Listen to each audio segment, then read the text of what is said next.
What is going on, everybody? It's another Al Gattulo Craft Beer Cast on AM 970, The Answer. And unfortunately, this is going to be a half best of, half new show. So in our next segment, we're going to talk about, we're going to go back to the beer festivals thing that I talked about a couple of weeks ago, because I think it's important, and I think it's something that bears repeating, and I have a little bit of a sort of different take on it, and would love some feedback on that. In this first segment, we're going to talk about a couple of things. Now, I am supposed to be on vacation right now. I'm supposed to be in Puerto Vallarta, Mexico, hanging out with my cousin. We're supposed to go whale watching, my wife and I. It's our wedding anniversary, the whole thing. Unfortunately, we're not going to Puerto Vallarta anymore. I had to cancel the flight earlier in the week because of the unrest that was happening there because of the Mexican cartels. Apparently, the Mexican army killed the cartel leader. The gangs went nuts, started, closing off places. Puerto Vallarta was under siege. They had the Costco was blown up. They had all kinds of stuff going on. So we ended up having to cancel our flights to Puerto Vallarta. I did not feel safe being there. I feel for my cousin, who is sheltered in place now at her condo. And who knows if she's going to stay there the rest of the spring or if she's going to come back early. I don't know. But I'm praying for the people that are there, the American people that are there, as well as the Mexican citizens that are there. They're just trying to live and do their thing. It's just it's a horrible situation. And my wife and I both did not feel comfortable going there. And who knows? In 3 days, it could have been cleaned up and whatever we go. But when they start telling you the Ubers and the taxis are shut down and the airport is under siege, yeah, I'm good. I sorry, but I'm good. I'm going to stay home. I'm okay. Anyway, I've got a lot of pesos that I'm holding on to that maybe I'll use at some point. Maybe I won't. I don't know. So where do we go on vacation? I have no idea. And I will have to let you know on next week's program because the original plan was to be in Mexico. And we're not now. Yeah. Okay. Anyway, and dealing with snow and all kinds of stuff from earlier this week and, bomb genesis and whatever. Oh, my God. It's just crazy. All right. So let's dive into a couple of things here before we have to take a break. First off, heard this from breweries in PA. I think this was the Breweries in PA website, or maybe the Brewers Guild of Pennsylvania. I'm not really sure. But anyway, Ardmore Brewing Company opened back in 2025 as a reimagined evolution of the original brew cafe that was operated by Tired Hands Brewing Company in Ardmore, Pennsylvania. They had a lot of stuff going on. There was widespread allegations of a toxic workplace culture, claims of sexism, mistreatment that sparked public backlash, staff departures, leadership changes. The founder, Jean Brulé IV, temporarily stepped away from daily operations, then came back a year later. People were really not happy about it. And the controversy reshaped the brewery's reputation in the Philadelphia beer scene, ultimately set the stage for restructuring efforts, including the transition that led to Ardmore Brewing's debut. Unfortunately, it looks as though they have shut down. They have, or at least temporarily ceased operations. A Google listing shows it as temporarily closed. The brewery's Instagram page hadn't been updated or anything posted in the last 4 months. Furthermore, a license search for the location shows that all current licenses expired as of December of last year in 2025. So nothing has officially been shared by Tired Hands on the status of the location or anything else. It said that a call apparently was placed to them saying that it was closed to the public and it will only open for private events. What private events those are, I have no idea, to be honest with you. And then, unfortunately, another brewery in New Jersey has closed. Last Sunday was the last day for Jersey Cyclone Brewing. Jan and his partners have decided to close up shop. I just feel terrible about this. Jan is a really good brewer. They had a great spot that unfortunately people didn't go to. Sales were down. Really just a horrible situation. And not knowing all the particulars, I don't want to speculate too much here, but I think Jan was basically like, look, we can just keep, plodding along here and trying to make something here, but he has a very good job outside of the brewery business. Recently married. I get it why he wanted to, walk away at this point. I really do. And it's a shame. It's a shame because these things have to keep happening. 6 great years. It's one of those things where, the economics just don't work out. And if you're not putting out consistently good beer, you're in accounts and in a lot of places, and people are talking about you, you're going to have a problem. And here's the other thing. There's a lot of talk of people saying, yep, support local, support local, support local. Totally behind that. But go do it. Go to the place. Buy some beer. Drink it there. Get some cans to go. You have to do those things to keep those breweries alive. Now, I support my locals. I try to support my local restaurant, Paragon Tap and Table, as often as I can. And yes, they do Jersey beer, but they also do national beer as well. So, those are the things where you kind of have to, if you're going to say you're going to support local, go support local. Kickoff to New York City Beer Week was last week. It ends today. I have to tell you, in the snow, I'm sure put a damper on some of their activities earlier in the week, and that's just what happens when you're dealing with weather. But I have to tell you, they put on a fantastic event at the Brooklyn Monarch. It was great. We had a great time, and it was smaller this year. Now, I don't know if they capped the tickets. I don't know if they did things a little differently. I have to say, it was really one of the most chill events that I have been to. Everybody was having fun. It got a little crowded, but you moved around. You didn't have to wait too long for a beer. The VIP section was great. A lot of great pours in the VIP section that I enjoyed very much. It was a fun day. And if they're gonna keep doing it like that, you know what? They will have success. But when it comes to, it could be any brewery. It doesn't have to be just Jersey Cyclone. It could be any brewery. Okay? If you're not supporting your local people, you are just not going to be in business too much longer. And I feel for Jan because I know that he put out a good product. I've been there, a bunch of times. Always enjoyed their beer. I think maybe the location was a little bit of an issue, only in so much as people didn't know exactly where it was. He's in a strip mall. And unless you were going to that specific spot, you really would, you wouldn't know where it was. But he was right off of 287. I mean, literally off the exit. You come off the exit, a minute and a half, and you're in his place. So, in Somerset. And so I think maybe that was a little bit of a problem, but not that much. He'd been open 6 years. People knew where he was. They knew how to get to him. It's just a shame that it just didn't work out for them. And I'm really saddened by that. I mean, there are a lot of other breweries that are still in operation that I can't imagine why they're in operation. Well, I know why. I know the whys. But it's just sad to see when you see another brewery go by the wayside. For no fault of no fault of their own. Putting out a good product, getting things done, and people don't go out and support it. And that's really the shame of it all. It really is. And I like Jan as a human being. He's a great guy. I know he will have success, continued success in his primary career. But I think, I think he did the right thing here. Why am I going to keep plodding along if I'm not going to be able to turn a profit on it or I'm not going to be able to, move things along? And also, I think you get to that point.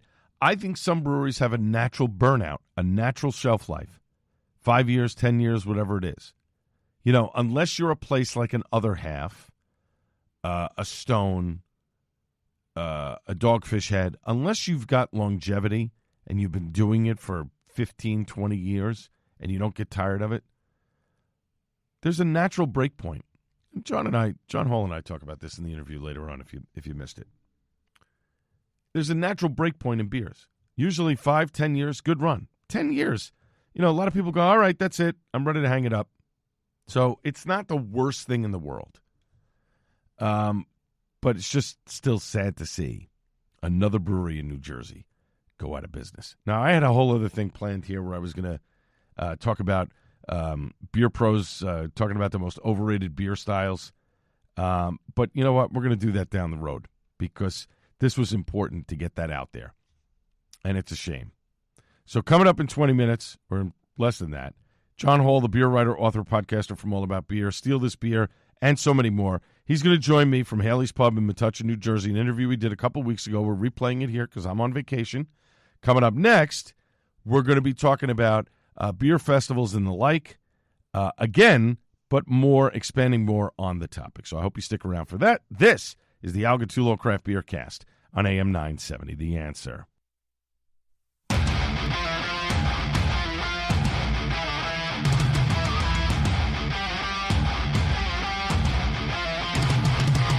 Welcome back to the Al Gattullo Craft Beer Cast on AM 970, The Answer, as we already have started the month of March. Can you believe it? Now, full disclosure, this show, obviously, as I mentioned in the first segment, is a best-of program because I am actually in Mexico right now with my wife. We're spending a couple of days down in Puerto Vallarta. My cousin has a condo down there, and she invited us. And we are doing some whale watching and some other stuff. Apparently, the inlet where Puerto Vallarta is the perfect spot for whales, to watch whales. So we're doing a whole bunch of different things. And I'm repeating the interview from a couple of weeks ago with John Holl. And I know it's just a recent interview, but it's relevant. I think it makes a lot of sense to repeat it again for people that missed it. Unfortunately, I didn't have time to put together a new show. But this segment and the last segment, of course, is new. It's just the interview that's being repeated. So during the interview with John, we talk about beer festivals and why they're not popular anymore. And a couple of weeks ago, I spoke about, why these beer festivals are not popular anymore. And I went on Reddit and I postulated the question about, why are New Jersey beer festivals specifically, because it was a New Jersey beer group, why are they not doing so well anymore? But it's also national as well. And I got a lot of great responses, and I didn't get time to get through, all of the responses. But here's one from Alfalfa Money. He or she said, by and large, these beer festivals morphed into a way to introduce your beer to potential new customers. And maybe that was feasible in 2016 when craft was hot and booming and you just wanted to get standards in front of a new audience. But that's not the reality anymore in 2026.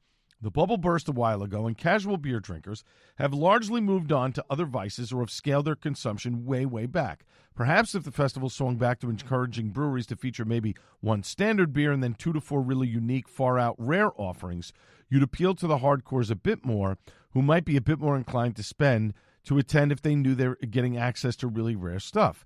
In this day and age, you really have to offer something unique to get people to part with their time and money, especially as the population of casual drinkers wanes and you only have the beer nerds left. And really, if you're a beer nerd, what haven't you tried at this point unless you're just entering beer nerd phase, right? I like that. And then he said, it's also possible there's just aren't enough hardcore craft beer drinkers right now to justify these beer fests for the time being. The whole supply and demand thing, if they go away for several years, they could come back as a novelty, and interest might be higher again. I think he hits on some salient points here in a broader discussion. I like the idea of having unique and rare beers at events, but I understand why the breweries now don't want to do that because it costs them money. Right? If they bring, I'm not saying bringing a keg, but let's say they decide to bring 4 bottles of some special stout that they made a number of years ago, and they've had a bunch of them set aside and cellared. They're losing money on that, where they could charge $8 to $10 for a pour of that particular bottle. They lose that money at a beer event because unless it's factored into the price, and they're not making any money, the promoter is making the money. What's the allure, right? So what's the reason for bringing that particular beer? I've always contended you should bring a beer that you're going to release in your tap room soon but is not out there yet. And I think the way you sell it is if you want the first taste of this beer, you have to come to this event in order to get it. If you want to wait, that's fine, because you're not making any money. Or maybe the person has a taste of that beer at that event that spurs them to say, I'm going back to XYZ Brewery to buy it. That's part of it. I do think that the uniqueness part of it definitely benefits beer fests. You know, when you say that a brew house is going to be at a beer fest or a North Park or a Troon, breweries that don't normally do these types of events, that gets people to go because they realize, oh, Troon's going to be there. Oak Flower's going to be there. Places that don't normally go to beer events, hey, they're going to be there. I'll be there. Source, whatever. You know, the brewery, the XYZ brewery that does every event, they're usually bringing the same stuff over and over again. And quite honestly, you get tired of it. But here's the other thing, and this is where New Jersey needs to step it up as opposed to New York, right? And I want to specifically focus on New Jersey here. So when my buddy Sean Torres from Killsborough does his pizza party, sells out every year. Now, why? Well, it's pretty simple. Pizza, beer, perfect combination. For one price, you get to drink 4 hours of unlimited pours, at 2 ounces each, and as many slices of pizza that you want. First year he did it, it was 8 slices. Now they just said, nah, this is the price. Eat as much as you want and drink as much as you want. Now, he caps it at a certain level. Obviously, it's not a free-for-all. It's not 1,000 people. I think the cap is 250, 300 people, right? So you spread out. You have a great day. It's fun. You're eating and you're drinking, right? And it's all these great pizzerias on Staten Island and Brooklyn. Now, I wonder if we could do something like that in New Jersey. Now, I wonder if my friend Allison could put together some sort of Jersey Pizza Fest, right? Where you select 10 pizzerias from New Jersey, 12 pizzerias from New Jersey, right? You have an outdoor venue, okay? And you get together Jersey beer. That's how you do it. Whether it's a tomato pie from down in South Jersey, you get a North Jersey pie from like a pizza town or something like that, in Belleville, Newark, whatever. That's how you do it. Now, I know that Dave Portnoy does his pizza thing. It's a ridiculously expensive proposition to do his pizza event. And for the people that go, good for you. That's fantastic. I'm just talking about beer in general. Beer and pizza go perfectly together.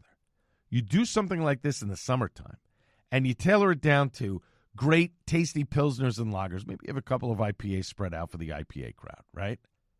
But pizza is the game. Pizza, beer.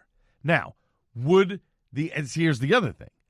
Would the ABC of New Jersey allow it? That's the thing. And that's a question that's a broader question that you really would have to ask the Brewers Guild to see if something like that could happen. That's the event that I honestly think, and if the folks from the New Jersey Brewers Guild, or the Brewers Guild of New Jersey are listening, that's the event that you have in the summer. You want to do it right?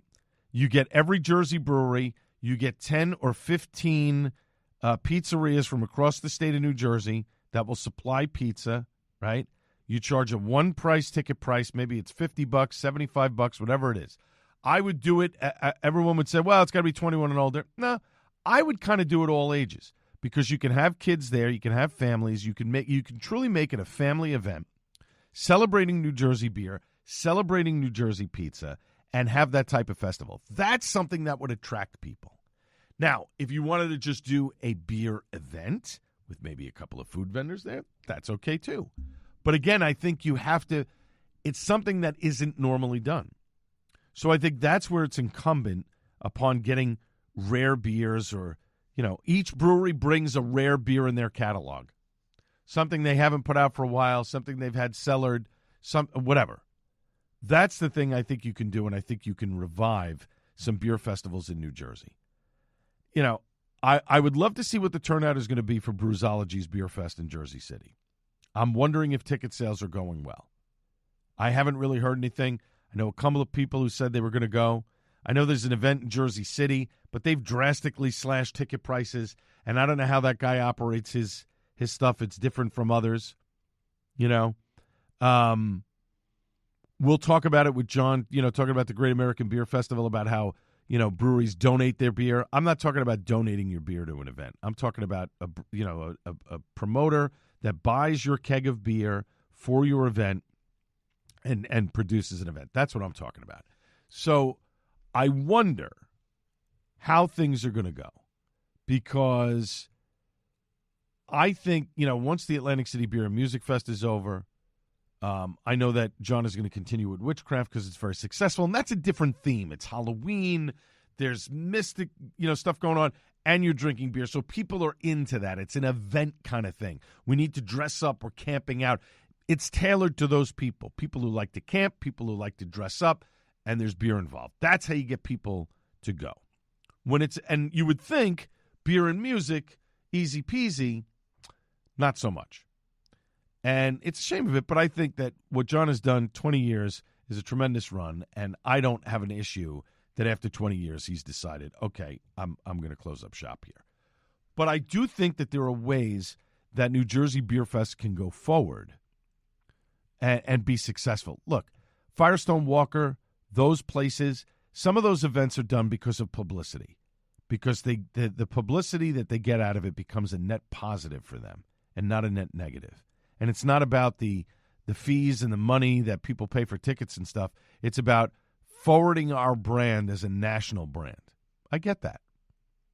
But I think in New Jersey, if it's done properly and done right, they could be a big success. The problem is whether or not the laws would support it. I think a New Jersey pizza party beer thing would be absolutely amazing. All right, when we come back after a short break, a replay of my interview with John Holl from All About Beer from Haley's Pub in Metuchen. That's coming up next, two-part interview to wrap up this best of show on the Al Gattullo Craft Beer Cast on AM 970 The Answer. Welcome back to the Al Gattullo Craft Beer Cast on AM 970 The Answer. You know all the places you can follow me at on social media, but I don't do the TikTok thing. That's not my bag. But you can listen to this program on iHeartRadio, on Amazon. We're Alexa ready. You just say AG Craft Beer Cast. It'll pop up. We're on Odyssey, iHeart, as I mentioned, as well as the Hopped Up Network. HoppedUpNetwork.com. Right after the show, about 5 minutes after the show ends on the radio, go over to the Hopped Up Network. You can download and listen to the podcast version of the show anytime you want. The best part is no ads, so you can listen right through, which is great. My next guest, author, podcast host, editor of All About Beer, and so much more. For more info on both, he is the host of Steal This Beer at stealthisbeer.com with Augie Carton, and he is the chief editor of allaboutbeer.com and has really revitalized that website. Great insights into the beer industry, whether it's just its news and press releases to learning about ingredients of beer, travels on beer, all kinds of stuff. Let me welcome back to the Craft Beer Cast on AM 970 The Answer, coming to you from Haley's Pub in Metuchen, New Jersey, John Holl. John, nice to see you again, my friend. How are you? Al, it's nice to see you. It's good to be here. What a time to be alive that we can be two guys sitting in a bar getting paid to talk about beer. I love it. It's this, there's a lot of crazy things happening in the world right now. This is like one of the rare bright spots. Exactly. Well, I wanted to start with a beer that was released on Super Bowl Sunday. You did a piece on it. It's a collaboration between Breakside Brewery and Columbia Sportswear. It's named Nature Calls, and it's made with bear poop. Now, you talked with founder and head brewer Ben Edmonds. Is there actually bear poop in this beer? So the way that Ben explained it to me was, that's what the marketing folks are saying, and that's their story, and they're sticking to it. Obviously, the health department would have something to say, if you had a bear taking a dump in your fermenters or something. So what we sort of teased out is if you're getting your water from a reservoir or from a lake or something, at some point or another, a bear has pooped in the river, and like, honestly, who among us hasn't? Mm-hmm. So, it's like fish and everything else like that. So that's sort of what he alluded to, that Columbia was like, oh, there's been bears in this river before, and we collected some water from this river, so it's a safe assumption. It was great marketing. It got people going. Whether or not, people were excited about drinking the beer is a whole other thing. Yeah. Now, I admire both of them for trying to do something different and fun, but what are your thoughts on gimmicky beers that are among those that think that breweries should just make flavored beer, beer-flavored beer, or, yes, push the envelope where you can? I think you should always be pushing the envelope, right? I mean, the way that we got to where we are right now with beer styles is by brewers pushing the envelope, right? If it was all just perfectly made German Helles, I wouldn't complain, but we as humans like variety. We like different things. We like things that kind of come up, that excite our taste buds, get our brain working a little bit. And so, gimmicks are one thing. I don't think there's going to be a category of, bear scat beers out there. But, look at hazy IPA, right? There's a whole bunch of brewers that a little more than a decade ago, were like, let's mess around with this and start putting hops on the cold side and see what happens. And now it's the number one category in craft. Right. So when brewers experiment and try new things, we never know what it's going to lead to. And as a journalist, that's the fun thing, is where's the story going to take us? What are we going to go? So experimentation is fun. And, but as long as it's executed well, right. I think there's a lot of brewers that might try a one-off thing and then, it doesn't work out. And maybe it doesn't taste all that great, and so maybe it should just get dumped and not served until you perfect it. That's a whole other can of worms to open. Now, you wrote a piece a few weeks back on All About beer and video games. We all, if you're of a certain age, remember Tapper, but this company that you talked to is doing something slightly different with Pabst Blue Ribbon called Perfect Pour. How did the creator start this whole project, and how did he get connected with Pabst Blue Ribbon? Yeah, so it's a cool thing. And beer and video games obviously go back a long way. You mentioned Tapper. There's also an old parlor game, arcade game called Ice Cold Beer, yes, where you have to get the metal ball up into the right hole. And there's a few places that you can find it. If you're near Metuchen, Yestercades has one. There's one in the basement of Brickstore Pub down in Decatur, Georgia.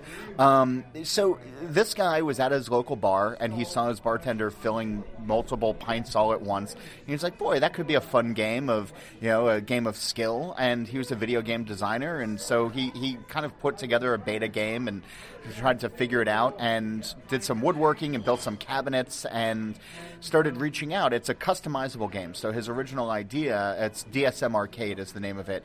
The original idea was you could change the graphics for, Haley's or for Carton Brewing or for whatever. But he wanted to have a machine that people could put in their home bars or at other bars. And so he reached out to PBR and was like, hey, do you want to do this? And they smartly said yes. They wanted to brand it, and they've sold a whole bunch of units. It's gotten out there. And it's great marketing for the arcade game, but it's also really great marketing for PBR. And if you've been paying attention, I know you have, PBR has really been attaching its names to various products outside of beer for the last couple of years. Yeah. It's, Eric Shepard, the great business beer journalist, once said, larger beer companies can't change their recipe, so they need to change everything else. And so that's why we get new can shapes now and again. We had the Budweiser bow tie indented cans a couple years ago with a Miller Lite Vortex bottle and all these things. So PBR has partnered with Campbell Chunky Soup, Godzilla movies and all kinds of other things. So the more that they can get their logo, their name in front of other, in other places that are not just in a pint glass, it's smart. It's a smart play. And so video games at an arcade, I'll fill virtual pints of Pabst, and then, boy, I'm thirsty for one of those myself. It's subliminal in the best kind of way. 100%. Talking with John Holl, author, podcast host, the editor of All About Beer, so much more. StealThisBeer.com with Augie Carton is the website there. AllAboutBeer.com is the other website if you want to check out the Pabst Blue Ribbon article, among others. We're coming to you from Haley's Pub in Metuchen, New Jersey, on the Algatulo Craft Beer Cast on AM 970, The Answer. So, John, why do you think breweries are closing at a pretty good clip over the last 12 months? Is it bad beer? Is it poor business model? Or something else? All of the above and more. Mm-hmm. Let's not pretend that there's not mediocre beer out in the marketplace right now. And when we were hitting 10,000 breweries, there's a lot of places that were just kind of phoning it in. Good enough was never good enough. Right. And when consumers start to think about their wallets, when they start to think about, disposable income that they have towards beer, a $25 4-pack, a $20 4-pack suddenly becomes a bigger ask. And as the market matured and drinkers matured, they got to taste the difference between what actually tastes good and what's just okay. And here we are in Jersey, right? Like, if you have a pizzeria that's not firing on all cylinders, you're out of business, right? Like, good enough is not good enough. And so that's part of it, right? So people are spending their money where they want to spend their money for a quality product. Bad business models, it's tough, right? The changing consumer face is really difficult. A lot of people try to blame Gen Z, but Chris Shepard, the great business beer journalist, said recently that people are kind of spending the same amount of money on vices. They're just not spending all of their money on beer. Right. There's online sports betting that happens now that takes a lot of money. There's OnlyFans and other paid porn sites that people are spending their money on. Cannabis. Cannabis as well. So it's people are spending kind of the same amount. It's just beer's piece got a little bit smaller, and then that hurts folks. And then obviously we're seeing a lot of places raise their rent if they haven't bought their building.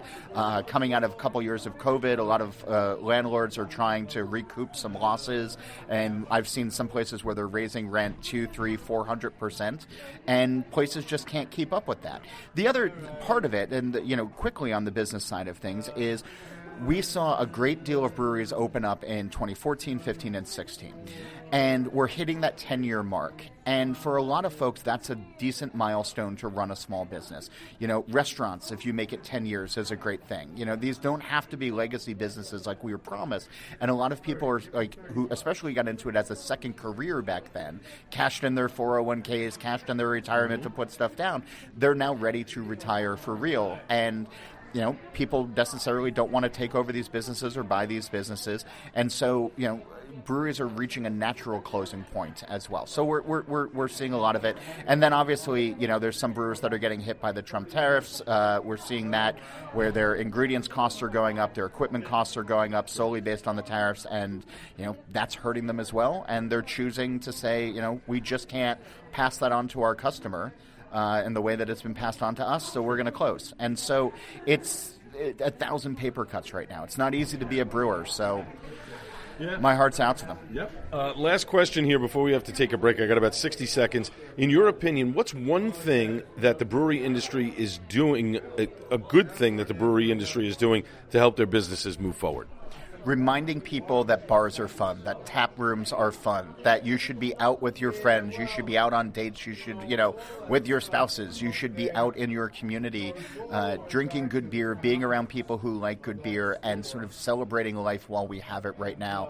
And the tap rooms and the breweries are the modern taverns. They're the modern meeting places, and if it's a great, comfortable, welcoming atmosphere, that's where we go. I love it. And I agree with you 100%. And I think the breweries have become that meeting place that people get together. Wet Ticket in Rahway is a perfect example. I see so many people from the town itself coming in all the time and supporting the business. That's why they expanded to 7 days a week, and it's worked for them. We're talking with John Holl, author, podcast host, editor of All About Beer, and so much more. We're coming to you from Haley's Pub in Metuchen, New Jersey. We're going to take a quick break. We'll be right back. Coming to you again from Haley's Pub in Metuchen, New Jersey, with my guest John Holl, right after this on the Algatulo Craft Beer Cast on AM 970 The Answer. Welcome back to the Algatulo Craft Beer Cast on AM 970 The Answer. We're talking with John Holl, author, podcast host, editor of All About Beer. He's with Augie Carton on Steal This Beer at stealthisbeer.com. Go to allaboutbeer.com for more information on all the great stuff on beer. We're coming to you from Haley's Pub in Metuchen, New Jersey. Now, John, the Craft Brewers Conference takes place in Philadelphia this April, the 20th through the 22nd. Are you going to be attending? And if so, what do you hope to get out of it? Yeah, it's cool that it's back in Philly. I want to say the last time it was there was maybe 16, 17, maybe even 15. Mm-hmm. It's been a long time. It's nice to have it back on the East Coast. Philly's got such a great beer scene, and I know the brewers there are excited to show off to the rest of the country and the world what's happening there. Yeah, we're going to be there. All About Beer does a suite of podcasts, and we're going to be at Human Robot for 3 days, the 20th, 21st, and 22nd, doing some podcasts in front of folks and doing some fun events. We're still sort of getting the plans together. The Brewers Association, which runs the event, kind of changed the format this year. They lopped off a day at the end. Mm-hmm. It was supposed to end on the 23rd. It's now ending on the 22nd. Right. So I think a lot of people are still kind of scrambling, figuring out what they're going to do. In that last segment, we were talking about budgets. We were talking about, uncertainty in the industry. So by this point, I usually know who's coming into town for a CBC, and I don't have a great handle on how many people are going to be there this year or what. So if you're in the greater Philly area, you don't actually have to be in the beer industry. You can go to the Craft Brewers website, the Craft Conference website, look around, and brewers will be doing tap takeovers. There'll be bars that have special rare beers on, and the general public can usually just walk into these things and pay for your beers and buy some beers and hang out with cool brewers. So I encourage folks to do that because there's going to be some great beer in the city of brotherly love. In just two and a half months' time. Yeah, and Human Robot. I mean, I've had some of their beers, unbelievable. Have not been to Human Robot physically, but I have to get there soon enough. You wrote a story on All About Beer about breweries to visit in 2026, and they're spread out all over the country. But if you could only pick one state to go on vacation and drink craft beer, which state would it be and why? Oh, man, Al. I mean, doesn't have to be a specific brewery. Just pick a state that you would go to vacation. Oregon. Okay. And the reason I say that is I don't get there much. I was there for about 5.5 hours last year. Flew in, did a thing, flew right back out. But Oregon, especially Portland, is so weird because they have 100+ breweries in their metro area alone, and the beer just stays there, because the consumers are there to drink it, and so they don't have to distribute cross country, past state lines, even to other parts of the state. So you can go to so many cool breweries, drink really world-class beer, and exactly where it's made, and it'll never leave those four walls. And so as somebody who enjoys good beer and the stories and the people that come with it, for me, spending a couple of days in Portland and then maybe going out to Hood River, going down into Hop Country in the Willamette Valley, going down to Bend, and even small towns in Oregon have, again, world-class beer that nobody hears about. Our friend and colleague Jeff Allworth runs a Celebrate Oregon Beer. I'm pretty sure that's the name of it, but it's a nonprofit that does exactly what that name implies, and it's a great newsletter to sign up for because every time I read it, it's like, oh, I want to go check out this place. Oh, I want to go to this small little festival. Oh, I've never heard of this place before. That sounds amazing. Right. And so if I had to pick, Oregon would come up first. All right. We're talking with John Holl, author, podcast host, editor of All About Beer. He's a jack of all trades. He's a master of all of them as well. StealThisBeer.com. That's the website for his podcast that he does with Augie Carton. AllAboutBeer.com. That's the website where he writes his articles and does so many great things. We're coming to you from Haley's Pub in Metuchen, New Jersey on the Al Gattullo Craft Beer Cast on AM 970. The Answer. Now, it seems like everyone now is either making lower ABV beers like Dogfish 30-Minute IPA, etc., or trying their hand at a non-alcoholic version of a beer like Founders, Sierra Nevada, and more. Do you think this trend is going to continue, or will every brewery have to try and make a non-alcoholic beer at some point? I think we need to stop calling it a trend because it is here. Right. This is firmly in the zeitgeist of what's happening in the beer industry right now.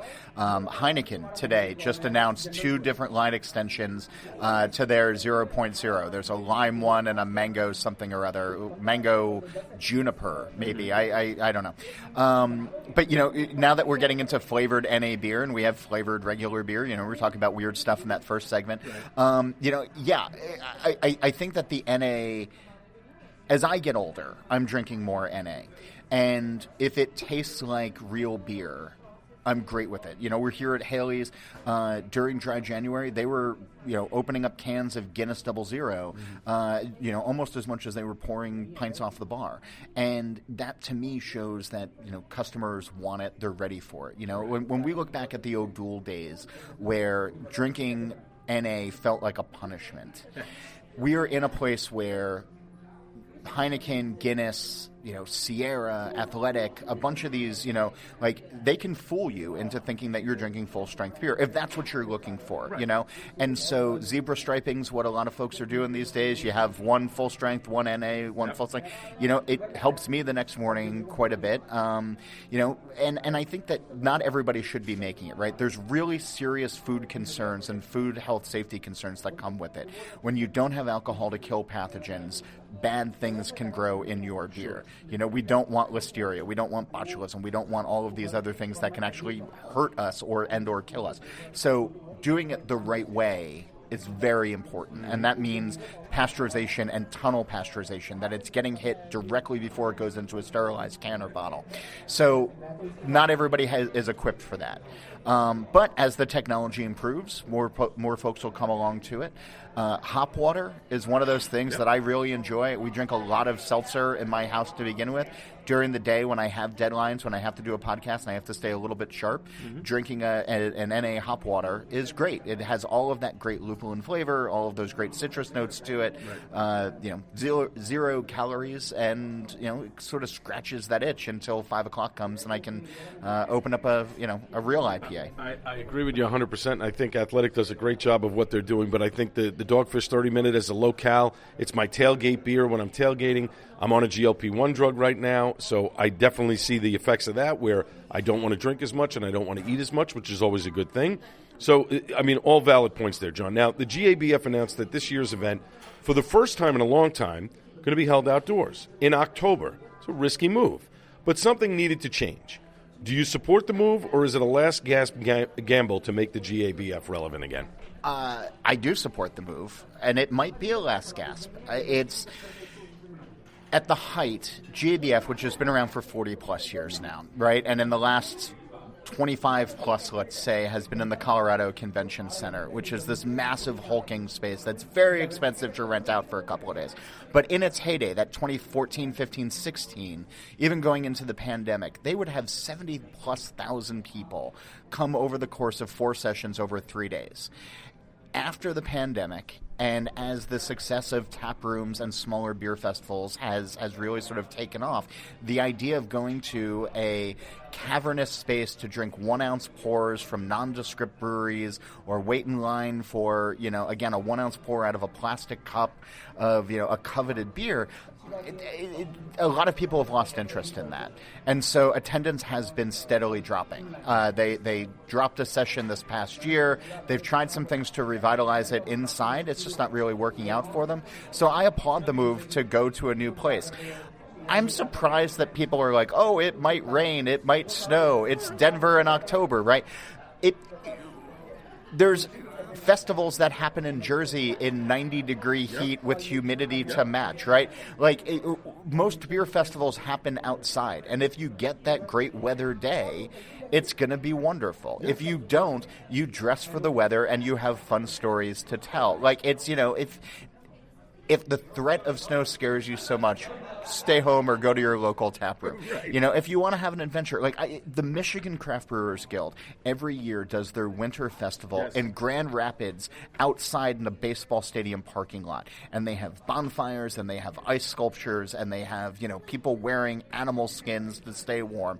And my gosh, it is one of the best days and most fun that I've ever had at a beer festival. So I applaud the GABF and the Brewers Association for trying something different. I hope they start serving larger pours. I hope they curate the beer list a little bit better. It's going to be a smaller venue. It's going to be a max of about 13,000 people over the 2 days. So it's a far cry.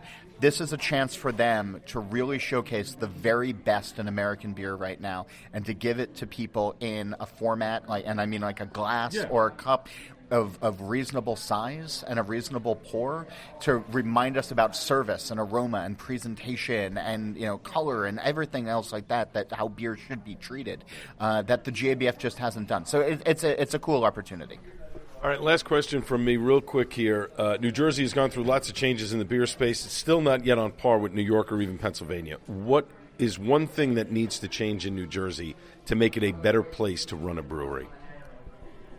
I think the politicians need to really understand what small brewers are doing and want to accomplish in terms of business, in terms of community, in terms of just being good stewards of our state.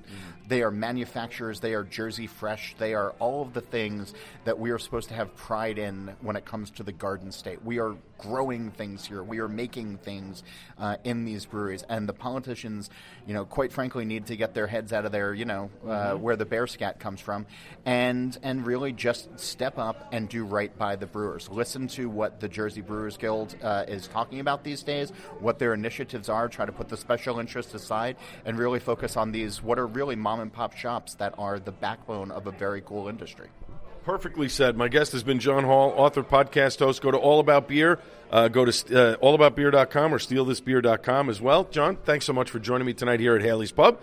Always appreciate your insights. Continued success, my friend. Thanks, pal. Good seeing you. You got it. My thanks to everybody who assists me on this program. Thanks to John Holl for being my guest on the program. And, of course, last but not least, the great Buddy Watson, or Councilman Bud Watson. I'll be back Monday morning at 6 a.m. on the Joe Piscopo Show. This has been the Al Gattullo Craft Beer Cast on AM 970 The Answer. Cheers, everybody.